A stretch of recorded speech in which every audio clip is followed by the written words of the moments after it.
Hello everyone, welcome back to indiancoding.com. Today we are going to study about what is matplotlib. Let's see what is it.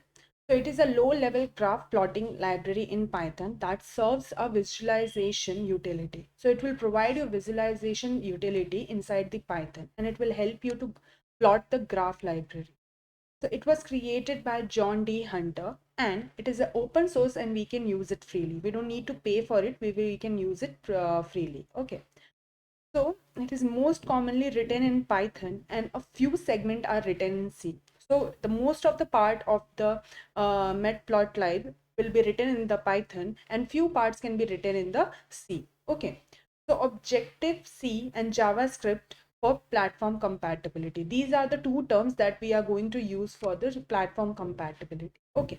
So this is the short form. This is the basic knowledge I have given you. This is the points you should know about the what is matplotlib. If someone will ask you, this is the basic points you should be learning about. So write it on your notebook so it will be easy for you. Okay, good for you.